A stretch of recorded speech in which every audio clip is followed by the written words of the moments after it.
Jamiro Montero.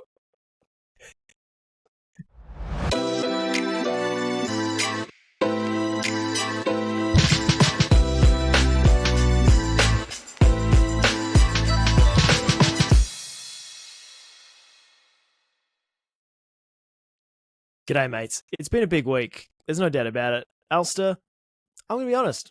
I'm pumped. I'm hyped. I'm ready to run through a brick wall for Sorare right now. I'm listening to the podcast again. We knew the changes was going to cause a stir. But for me, I'm feeling pretty good. I'm ready to dip the toes back in. This is a new era for the SorareDownunder podcast. Yeah, you've got the fire back. That's good, man. I'm glad you're excited. I think it's been interesting to watch the kind of dust settle on the roadmap announcement. A little over a week now. I think there's definitely less kind of FUD out there at the moment. There seems to be less Twitter posts, going on about how it's the end of the world and how Sorare has, jilted us all. I think those people who have quit, and the rest of us are just like you said, ready to run through a brick wall. Yeah. And look, I promise you, Alistair, this is the last time that I have a different recording location. I think it's got to be a record. I think we've now gone 5 pods, and I've literally been in a different spot each and every time. I can confirm things are looking up. Sorare has got me excited, and I have a house. Oh, I live in a van down by the river. I have permanent residency. So while it's certainly an empty room at the moment, and I will be making some, much needed adjustments, putting my Sven Coombs poster on the wall, my Jamiro Montero life-size replica will sitting in the corner. But once that's done, this is my new potting room. So very excited. Okay, quick question, Simon. There's no guarantees that this will definitely be your Christmas present, but just saying, if you were to get a full queen size duvet cover with the face of a Sorare favorite on it, which player would it be? It's a good question. The first name that came to my mind was Murakami from Aviska. Really? Okay. Well, that's because that. I guess that's a good person to have on your bedspread, because he'll just let everybody in. He's not stopping any women from getting in that bed. He'll let them all through. She just loved to get down with sex all the time. Doesn't matter how few shots on goal he takes, he's going to let them right on through. It would be tricky because just one's fine, but he's so used to letting 3 or 4 in. Next thing, things are getting complicated. This could be like the best move for your love life ever, getting some Masaki Murakami duvet covers. Who'd have thought? I mean, in the end, I'll just be wanting some clean sheets. There we go. All right. Well, it's been good having this podcast with you, Simon, but I guess that's it. We'll wrap it up there, and pretty much can't go any further after that. We've reached the logical conclusion.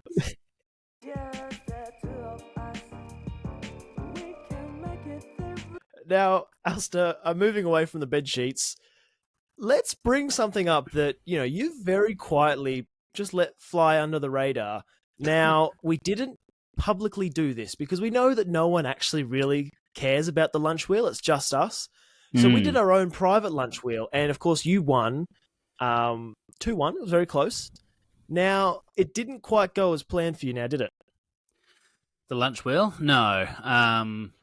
It was so long ago now. So for those who have been following our Twitter, you'll know already. But basically, I won the lunch wheel. Smashed Simon out of the park on rivals again. Nothing new there. Same old story. Spun the lunch wheel. Picked up myself a dozen eggs. Now, I don't want to say I've been putting it off. I don't want to say I've been scared. I've just been waiting for the right moment. I'm also dealing with the fact that every time I buy a dozen eggs, they get eaten by people in the household. So I've been... Funny story. On the way back from the gym this morning, I stopped in specifically. My sister's staying with me at the moment. I sent her in. I said, you go and get some eggs. I need 12 eggs. please, in you go. I sent her off, and she came back. We got home, and I said, and she said, all right, do you want me to make you some scrambled eggs for breakfast? And I said, oh no, these are for the podcast. And she was like, oh fuck, I thought we were having eggs. So she's now starving. She's gone hungry. Yeah, she's gone hungry, but the pod comes first, of course, Simon. So, look, I think we just need to get this out of the way. And I was thinking about what's the best way for me to consume these eggs. Now, I'm a busy man, Simon. I've got a lot on. I've got lineups to set tonight. I don't have time to be sitting around hard boiling and eating 12 hard boiled eggs. Oh, hurry up. I'm a busy man. So, I've also just come back from the gym, so perfect timing for this. Now, this might take some time. Let me see if I can get a bit of a visual on this. How do I get this in there? Okay.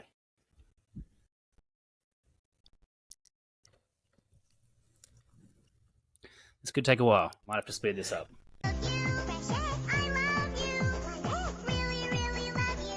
There's no way I'm going to have enough. This cup's not going to be big enough. You're about 5 in and almost. I might have to strain off some liquid here. Strain off some white. I just love how severely underestimated you have how much room the eggs will take up.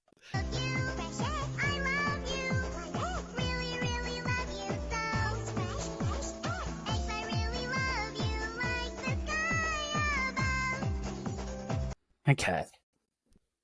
I feel like we're like 14-year-olds on YouTube in 2007, just like viral videos eating eggs. Just trying to think if I've got like a vomit spot just in case the worst happens. Alrighty. Arnold! Oh, that's rough. I thought that was going to be a lot easier. That's not.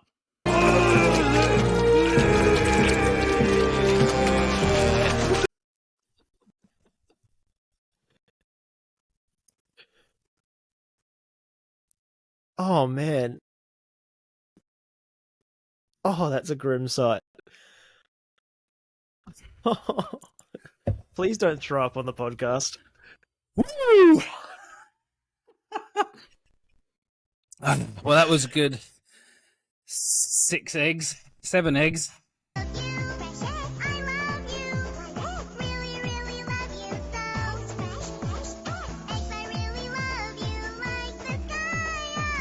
Isn't it some countries like you have a raw egg in your first drink of the morning after a big night? Probably. Yeah. Yeah. A hangover cure. I mean, I don't have a hangover, but I might have after this. All right. Cheers. You might have food poisoning. Jamiro Montero. The best thing about this is no one actually knew that this was happening. No one knew that we'd spun the lunch wheel. So if you're just tuning in randomly, you're just seeing Alistair drink eggs for absolutely no reason, which is I'm all here for. Okay. That should be my protein for the day. Not gonna lie, that's kind of made me uncomfortable. That was awful. Okay, now let's move on from that. Seriously, let's never do that ever again. Back to Sorare. Yep. Back to Sorare.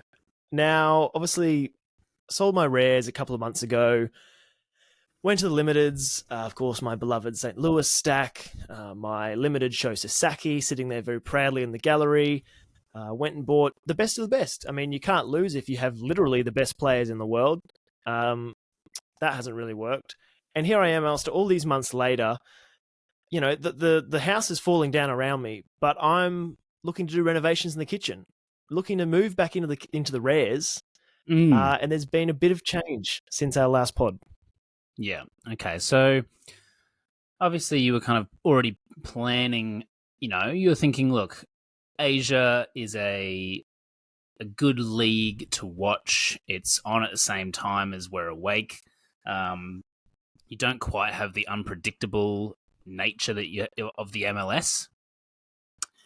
So you were like, I'm going to buy some Asian cards. Then everything changed. Roadmap drops. Everything's just been blown out the window.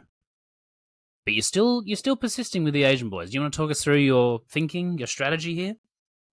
Well, and I don't know if the data can back me up here, but I feel like everyone is moving away from contender. Yep. A lot of people focusing on challenger because of the rewards, which makes sense. And so my thinking was kind of zigging when everyone zags. I'd already made a short list of Asian guys that I want to pick up. They're really, really cheap. So I thought, why not make a team, with some of these sort of budget guys with high upside. And everyone's kicking up a fuss about the classic competitions. But for me, I've always competed for cards. So competing for cards now is no different. Like if I win a card, if I want ETH, I'll just sell it. So the strategy, I guess, is playing Asian guys, getting some of the top guys in that region, and winning K-League Argentinian players. A man can dream, though. A man can dream. Yeah. I think I like that strategy, especially for someone like yourself. I mean, we'll talk about my kind of plans a bit later on, but I think a lot of people are drawn to, I've got X amount of new season cards. If I just pick up a few more, then I can be playing the cash comps. And I think because everyone has felt like their thresholds have just been ripped from them and that their ability to win cash has been taken away, they're scrambling to try and find any way that they can make cash. As you pointed out, completely kind of overlooking the fact that you can sell card rewards for cash, especially if they're new season cards. Obviously, it is definitely better to get cash because you can just go and buy what you want. You don't have to deal with negotiating with anyone. You don't have to deal with winning a card that no one wants to buy. Obviously, that can be tough. But yeah, everyone's focusing on those cash competitions. Everyone, Premier League new season cards have gone through the roof. And I think for you, and I think even in the contender region, people are probably piling a little bit more into maybe Argentina, Liga MX a little bit. I don't think Asia's quite the, flavor of the month. Yeah. And also with the divisions, I think you're kind of, you haven't got a huge bankroll behind you. The divisions are there so that you can kind of start in the lower divisions and kind of hopefully win and work your way up from there. And hopefully if you're against less competition, you should be able to pick up some wins early on and get back to that kind of winning feeling that was eluding you for so long. Yeah, and it's funny because I started off picking up some budget guys, they're all around that sort of 24, 25 euro mark, pretty cheap. Iwanami at Vissel, if he gets a starting spot, then great. At Sewer at Urawa Red Diamonds, coming back from Vesterlo. It's a couple of these depth sort of upside pieces. But Alistair, we know us. I'm not content just rolling out a couple of guys that are a bit hit and miss. I do want to win. So just felt a little bit cheeky and picked myself up as a senior. Oh, man. Which changes the game a little bit because high risk, high reward, right? Yeah. Cecina is a card that has caused many people on this platform so much joy and also so much pain. I want to hurt you the way you hurt me. I commented when you bought your Cecina for, what did you get him for, 0.08 ETH? Yeah. About that? Yeah, so I paid 1.5 ETH for my Cecina Rare a few years ago. And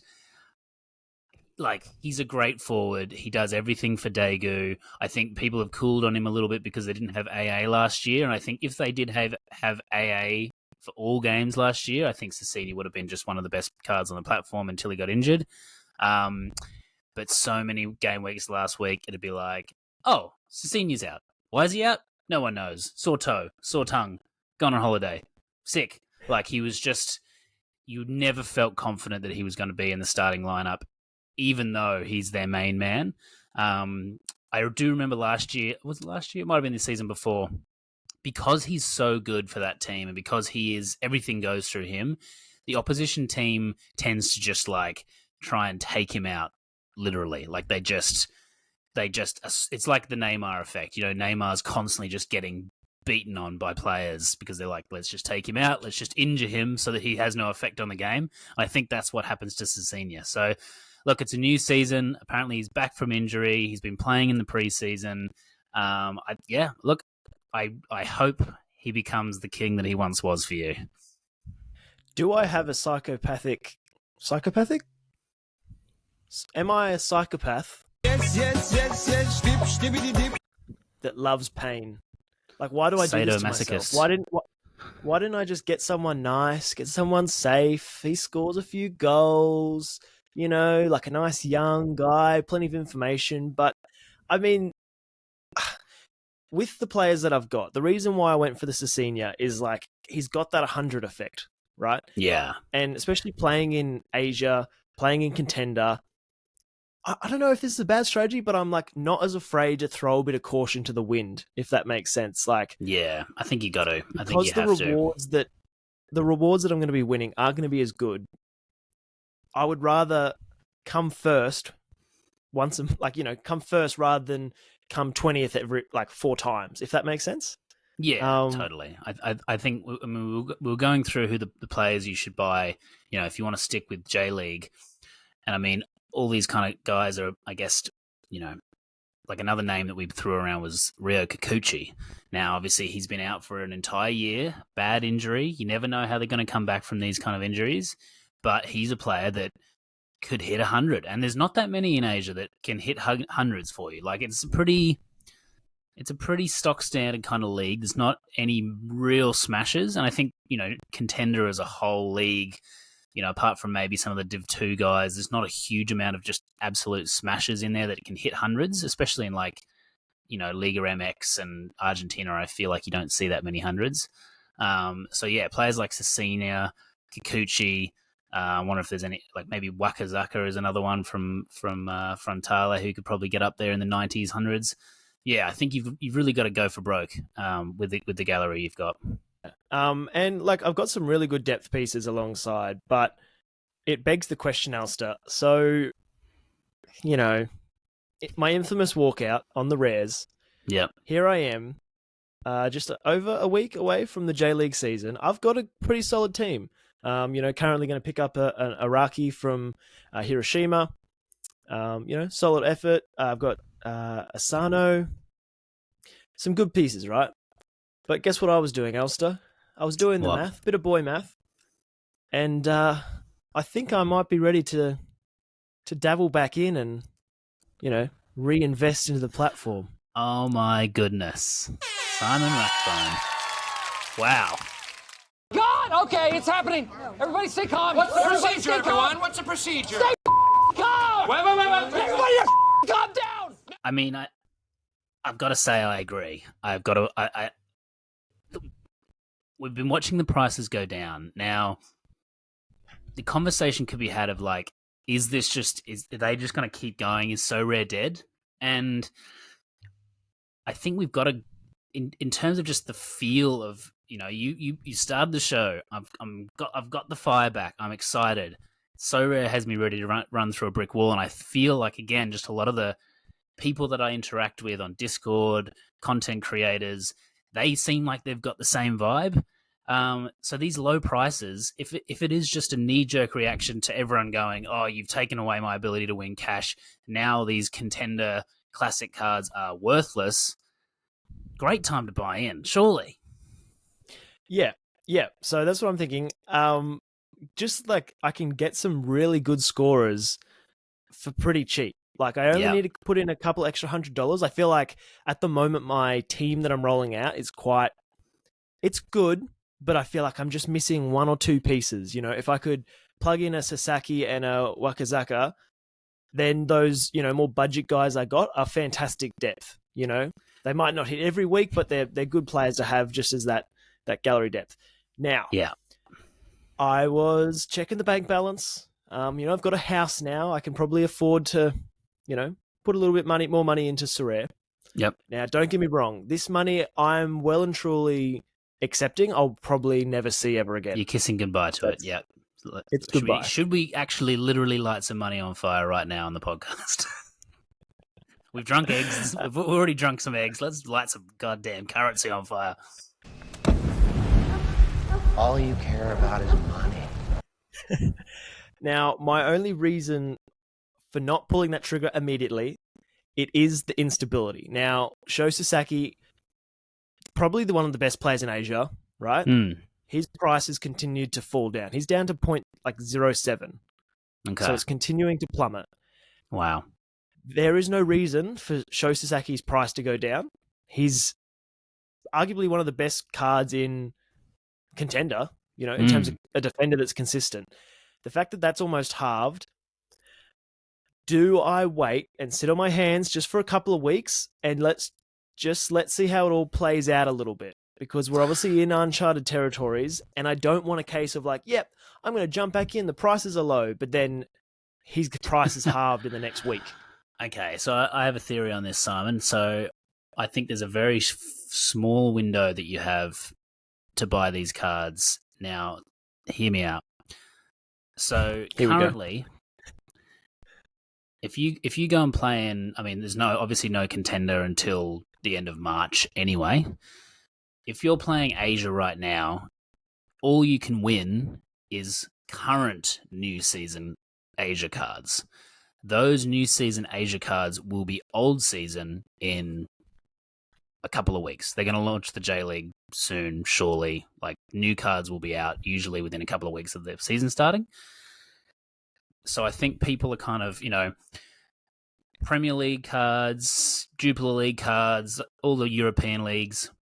People are, those prices have stayed a little bit steadier because people are like, well, I can enter All-Star Rare Pro this weekend, hopefully win myself a new season Premier League card and play that in the Premier League competition or whatever you want to play it in until like August, essentially, when the new season cards come out. So there's still plenty of utility for those new season rewards. So I think that's why the classic version, the old season cards in those other leagues are still holding a bit of value. I think people are really bailing on old season MLS, old season J League cards and Asia cards because they know that the cards they win will be old season very soon. So that kind of carrot there of playing the classic isn't really there. So I think that's what I think.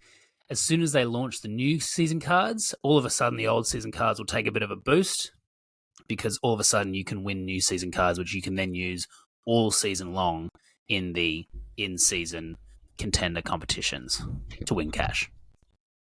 I see.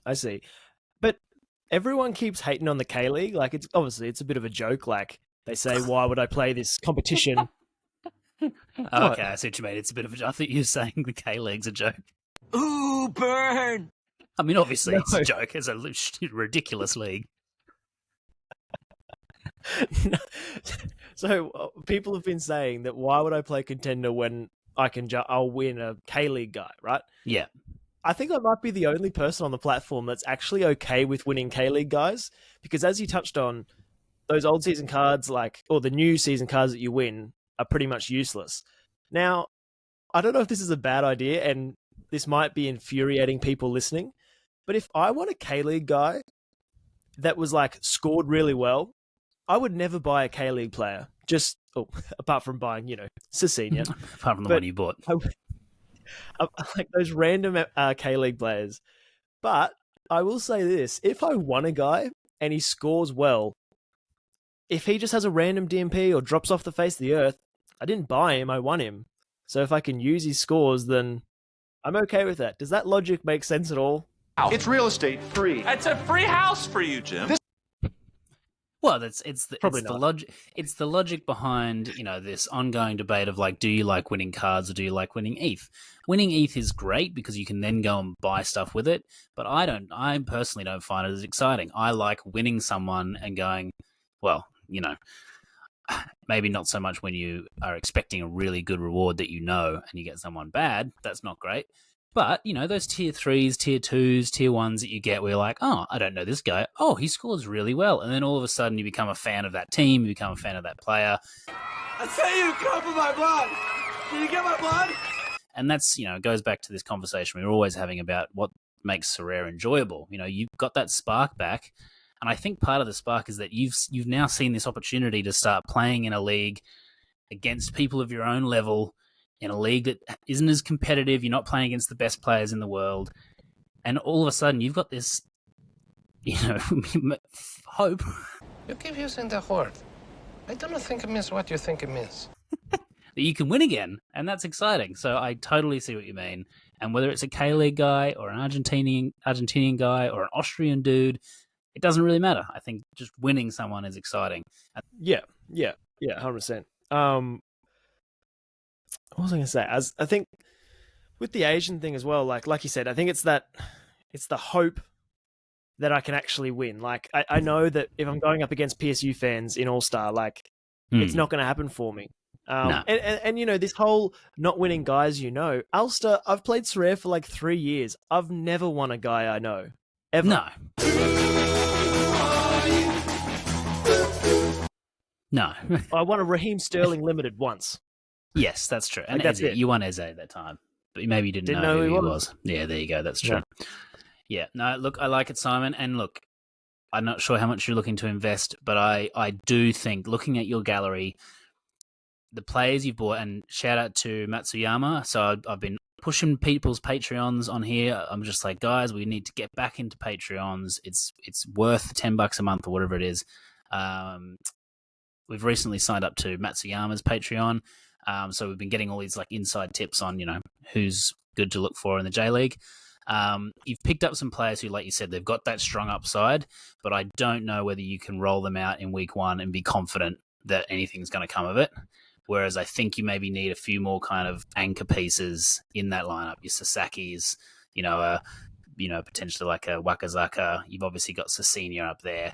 I feel like you just need that little bit of extra quality to make sure that you're really competing week to week, in whatever division you end up being in. Yeah, because my lineup doesn't make sense if I'm running out of Cecilia, which I paid in this market a lot for. But if I'm pairing him with 3 other useless guys or not consistent guys, then what's the point? So the carrot's definitely there. I mean, a Sasaki makes sense. I could pair him with my Araki. Yeah. Rhymes. I'm feeling good. I'm the mother flipping rhinoceros. My beats are fat and the birds are on my back and I'm horny. I'm ready to invest my whole life savings. But I must say, Ulster, it is funny. It is really funny. I do have a little bit less ETH than what I should have in my bank balance. Now, we all know that I've gone out and tried to scout myself. Didn't go so well. I'm sort of giving back a little bit more, weight to Ulster's opinion. And Ulster came to me and he said, Simo, mate, I'm on the Patreon. I've got an absolute ripper pickup for you. He's, dirt cheap. Scores really well. Like, mate, you can't go wrong. Doesn't score really well. Yeah. Doesn't score really well. Yeah. It was a real buy. It was a buy low. Yeah, picked up this guy. A couple of euros. How good. Then what happened, Ulster? Tell me. And nothing can go wrong. Oh no, it all went wrong. Turns out in the J League, there's quite a lot of guys with the same last name. Do your own research, folks. Again, shout outs to Matsuyama. I was going through his depth charts and he talking about this guy, this young fella who just moved to Albirex Nagata called Matsuyama. Said there in the little notes, Matsuyama could be on sets, very attacking, very promising young player. Will be very interesting to see how he goes in this team. And I was like, okay, look, he's got lows. I looked him up, did a bit quick Sorare data search, and I was like, mate, he's like $3. And he scores a low, great cap mode player. Could be worth taking a punt on this one, Simon. So you quite dutifully made the purchase. And I realized not too long after that, different Matsuyama, different guy. The guy you bought probably will never see the soccer pitch again. And the guy I was recommending doesn't have a card. So, off to a good start. We have been hoodwinked, bamboozled, led astray, run amok, and flat out deceived. Maybe go back to the old strategy of just listening to your heart, Simon, instead of your big brother. Yeah, I think so. Just to sort of wrap up that discussion, if I reinvest, you think that the dip is now and it's not going to go lower? Because, I bought myself a Park Hill-Gu. I thought if I buy a rare goalkeeper, surely the goalkeepers are the one card that maintains their price somewhat. He's basically halved in price since I bought him. To be fair, the other guys I've got have maintained it pretty well because I think people know that they're going to overachieve from last season's results. So that's not been too bad. And let's just say, thank God I didn't buy before this announcement because then I really would be hurting. So I still got some guys on a discount. I mean, I think it's pointless to try and time the market and buy the dip or try and predict where the bottom is. They may go lower. I don't know, Simon, but I think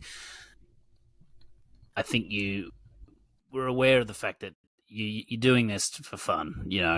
I wouldn't be thinking about it as an investment, thinking about whether their values are going up or down. Just buy the players that you really want to get. Great time to pick up that second goalkeeper so you can run that, cheeky 240 team alongside your main boys. Like, just saying. Because there are some crazy cheap goalkeepers out there right now, in Contender especially. It's ridiculous. Oh, man, you're making me want to jump back in and invest my life savings again. This is getting dangerous. Tell you what, man, it's got me fired back up, Now, enough about me. How are you doing over the other side of the lake with your blue boys? Well, I'm for the most part, I'm happy with where I'm at. I'm quite lucky in that pretty much the entirety of my gallery falls quite neatly within the Challenger region. A couple of outliers that we spoke about last week. Heung-min Son, Super Rare, which kind of is out on his own at the moment. And then I've got a few kind of Contender boys that are sitting around there that need a goalkeeper to go with them. So kind of need to make a decision as to whether I dip my toe back in there or not. Again, luckily for me, Contender goalkeepers right now are at bonkers prices, especially in Super Rare. Like, it was a couple of months ago that you couldn't buy a keeper for less than, like, a starting Super Rare keeper for less than half an ETH. Like, half an ETH, you're getting the dregs of the dregs. I saw, like, someone bought, so my my favourite boy, Stein Van Gassel, one of the best keepers on the platform. He's a Challenger goalkeeper. I saw that his auction went for like 0.18 or something the other day for his Super Rare, which just seems bonkers to me. So definitely probably a good time for me to fill a few gaps, particularly in Contender. Luckily, I don't have to try and fill any gaps in Challenger. I've got a couple of teams there already. I'm at a bit of a crossroads, and maybe you can help me here, Simon. I like your strategy of zigging when people zagging, but I'm also sitting there looking at I have a couple of new season Premier League cards. I've had my Super Rare threshold taken away. I can no longer pull in my $200 a week. The Premier League competition is running and it is paying out good amounts of cash each week. But of course, everyone's got the same idea. Everyone's spending way overs, to buy new season Premier League cards. I've got a Kevin De Bruyne there. I've got a James Maddison. That's about it, actually, so not that many. I need 2 more new season Premier League cards to enter that lineup. Do I go out and spend the money on some good quality Premier League new season cards, knowing that I'm spending way more than they're worth, for potentially only a couple of months' worth of utility? Or do I try and follow your lead and kind of zig when people zag and try and, pick up some of these kind of lesser desired players at absolute bargain prices? What do you find more enjoyable on Sorare, though? Like, rolling out the Premier League guides for the cash? Like, I know you said at the start of the pod that you like winning players. Is that the best way to go on the enjoyment front? Well, I'm in a bit of a different situation to you in that because of kind of the investment I put in early and the fact that I got in relatively early, I'm still somewhat up on my initial investment. So I still do see it as an investment. I'm still like, I can still do well out of this if I strategize well. So I've got a bit of a foot in both camps. So I'm a bit torn there, and that's having that Super Rare threshold. I mean, I did a show a couple of weeks ago where I went through kind of how that transition to Super Rares has gone for me financially, and quite well. But one of the points of that podcast was that I haven't really been having as much fun. So maybe you're right. Maybe I should just go out and spend all of my ETH on, getting some Asian Super Rares and rolling out an incredible Contender team. I can't lose. We'll see about that. I just had some time to think about it. I actually don't hate the Premier League strategy. You're paying a lot of money for it, but in a world and a platform that is in so much uncertainty, a good quality Premier League player, you'd have to imagine, will be the person that will hold their value the most. Yeah. You know, you could get these really good scoring guys, but because they're only relevant because of SO5, a lot can happen. And I just think we're in such uncharted waters. You know, if you're looking from an investment side of things, even if the strategy doesn't work, you don't win as much, you're hedging your bets a little bit. Yeah. No, I think you're right. I think that's kind of where I've been leaning. And the other thing to think about is like, let's just say, so I've got my De Bruyne, I've got my Maddison new season. Let's say I go and pick up just the rest of the Spurs stack. Let's say I pick up a Vicario, a Romero, and a Heung-min Son up front. Again, I mean, obviously there's always Saudi that clouds everyone's future, but let's just say those guys stay in the Premier League. There's only really, you know, sideways or down moves for them. They're not going to like go somewhere where they're going to struggle. I can try and win some cash for them between now and the end of the season, which obviously will hopefully recoup some of the cost of those players. And then start of next season, I've got 5 absolute bangers ready to roll out in Classic, and I can hit the ground running trying to win new season cards, you know, straight off the bat next season. Sorry, just given how much Sorare, they love a little bit of a change.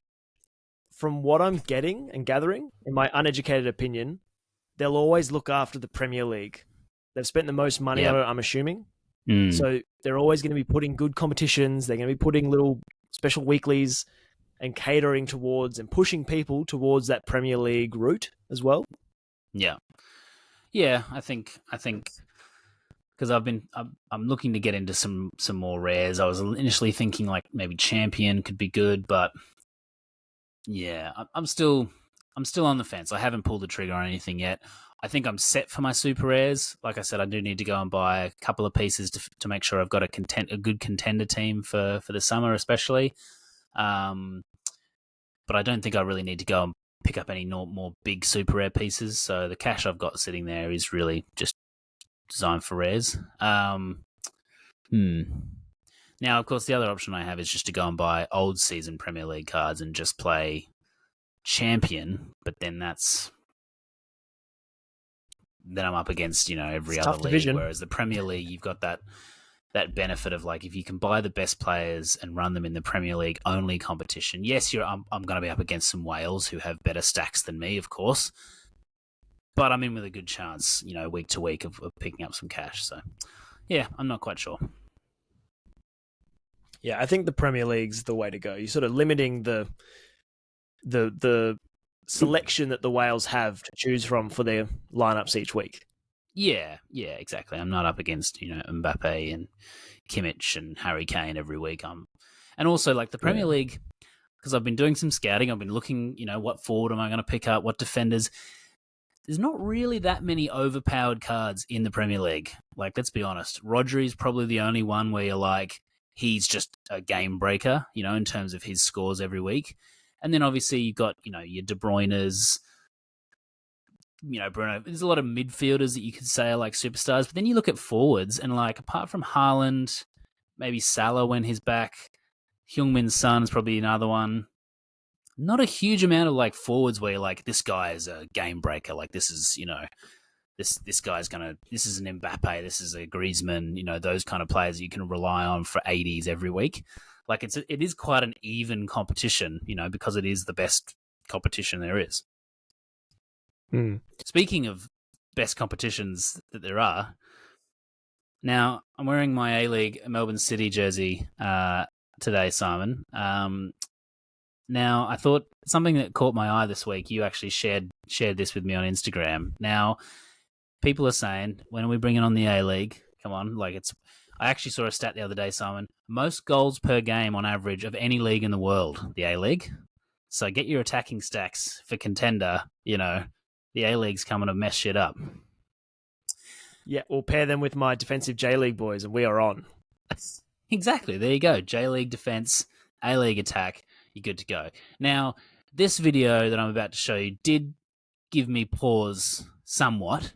Tell you what, this isn't great. This isn't great. Let me share my screen here, and Let's pull this up. Okay, share screen. Bad mistake from the goalkeeper.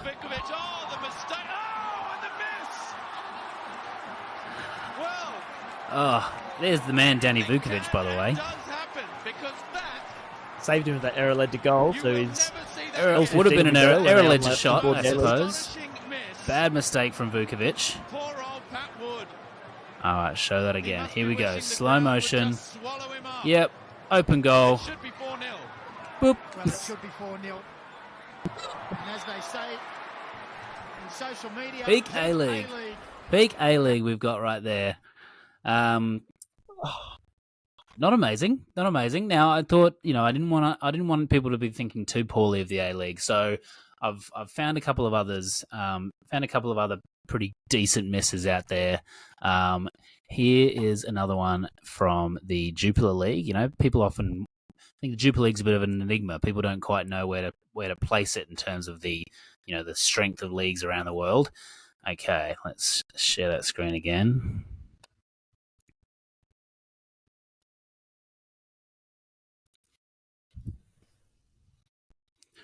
Okay, here we go. So we've got KV Mechelen here. Mechelen boys, some of our favourites.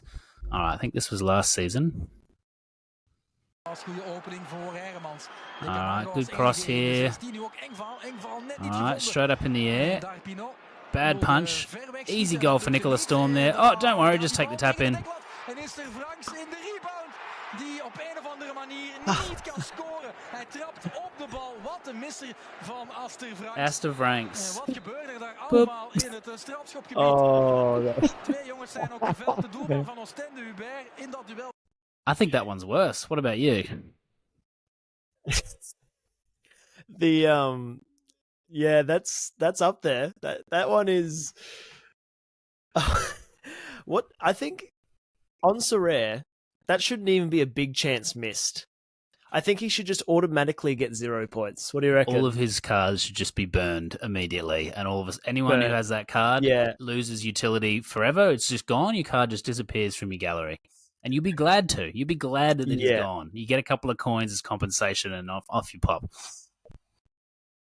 Well, brings us back to this conversation. Is football, the easiest sport to play? Is that what Dana White said? Is it the easiest sport to play ever? I think so, yeah. It's not, it doesn't take any skill. You just kick a ball into a giant net. Yeah, maybe let's not show Dana that clip, potentially. No. Speaking of poor quality, Alster. Oh boy. MLS jerseys are here. Did soccer discover America, or did America finally discover soccer? And I'm absolutely all for it. I've been frothing it. Jerseys getting released every couple of hours. Some really good ones, man. I'm going to say there's some really good ones. There's a few stinkers. It is the MLS. Yeah, unfortunately, they're drip feeding them to us, which is really painful when you've got a podcast to record and you want to be able to, want to be able to throw some opinions out to our listeners. So part one of the MLS jersey review is one of our favourite segments of the entire year. Now, first impressions, Simon. I'll try and get them up here. You got some favourites. What has caught your eye in this early kind of launch of these jerseys here? Yeah, I've actually been a big fan. Thought Adidas have done a really good job. Just saw that Orlando's one. Their legacy kit just got revealed. I'm going to go straight to my favourite, if that's okay with you. Please. It's got to be the Red Bulls one. The Red Bulls one is a big win on every front. Like, they're sponsored by Red Bull. Oof. It's like, this daring, energetic brand. They're sort of like a young team. I just think they've absolutely nailed it. Like, I think with the MLS jerseys, you've got a little bit more scope to go a bit more creative because you don't have the heritage of a Liverpool and the red and all these things that sort of tie you to keeping it simple. And I think they've absolutely nailed this one. Yeah, you're right. If Liverpool were to come out with this, there'd be riots. We're the Reds. It's got red on it, right? Yeah, love this. Bit devastated I can't go out and buy myself an Omir Fernandez Red Bulls jersey in this design. Obviously, he's at Colorado now, which I've seen the leak of their jersey. I'm not a massive fan, but would love a bit of a Bronx Messi jersey in this design. big fan of that one. New York always smash it. I like their one from last year as well. Any others that caught your eye? Now, I don't know if you'll agree with this. I really liked the Sporting KC one. It gives me like real Johnny Russell Scottish vibes. Okay, yeah. My first thought was like, it's a golf top. I like the call on that it's Johnny Russell inspired, and I think you might be right. I think this might be a Johnny Russell tribute kit. It's not too bad. I've always liked the shade of navy that Sporting KC have in their jerseys, but yeah, I don't know. I'm not a massive fan of the diamond pattern. I don't think it's that exciting. Yeah. What about you? Do you have any favorites?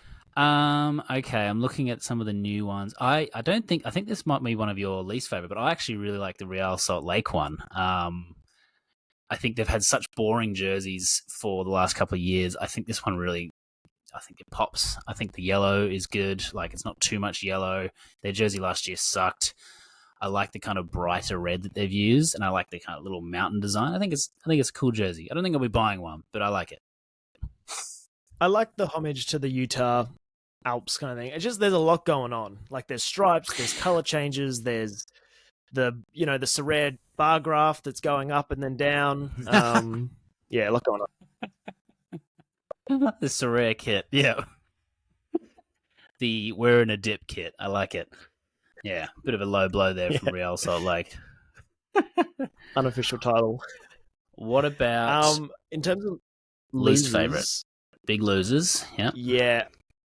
I mean, the Toronto one is, God, boring. Oh so my God. Boring. The Grand Theft Auto kit. Yeah, that sucks. That really sucks. White. Couldn't think of anything okay. Bit more exciting than white, guys. Oh, well. Oh. Yeah, unless we have to look at that, the better. I like the logo. I like the logo, like the TFC thing, but yeah, I've noticed there's a couple of vintage kits this year. Orlando's also very boring, but they're kind of going under the guise of, oh yeah, this is a vintage kit, but still boring. Cool logos, yeah, very boring. Now the jersey designers, the creative team at the Portland Timbers, they love taking things literally. Now we've had roses, which looked. That's honestly probably the worst jersey I've ever seen in my life. This year they've gone, good. Well, we like timber, we like trees. Let's put leaves on our kit. Thoughts, feelings, concerns, Alpha? Tree kit. I would have preferred it if it was just like a big wood pile, just like some nicely chopped logs, up the side maybe. The little axe leaning up against the wood pile there. That would have been quite nice. This one kind of sucks. Just reminds me of like grass clippings. I'm not a big fan. I don't think I hate it as much as you. I personally would really like it as an away kit. I'm assuming that's their home. I've always liked the green. No, it's their second the really kit. Prominent green. Oh, it is? Yeah, it's the away kit. Oh, then I quite like it. It's way better than the roses.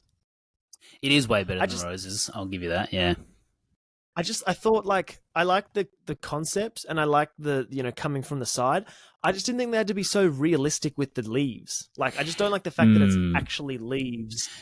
Could they have not been a bit more artsy with it, Yeah, a bit more abstract. I don't like jerseys that have any kind of actual imagery on them. I think that always just looks a bit tacky. I think you've got to stick with the vectors.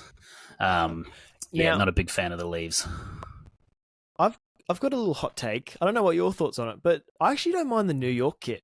I love the city that never sleeps, and it's like got the daylight and the dusk, like little homage there with the colors. I really like this jersey. This is one that I would buy purely just because it looks cool. Like, I don't have any NYCFC cards. I don't plan on buying any.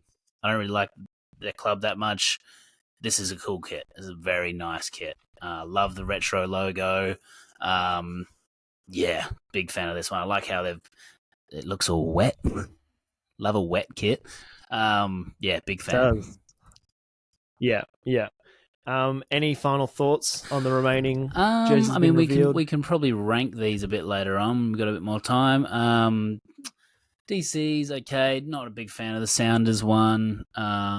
couple of boring ones in there. Revs, not really feeling it. Don't really like the anchor that they've added to the Miami kit. It feels very much like a graphic design students put this one together. Not a big. I preferred the kit that they had last year. Yeah. Philly, not too bad. Charlotte, it's okay. I'm keen to see the rest of them. I mean, there's so many other clubs still to come, so it'll be interesting to see what comes out. But yeah, I don't know. Not a bad crop, but I think last year's overall we were a bit more exciting. Yeah. We'll see how we fare. All right, Ali. I think let's leave it there. We've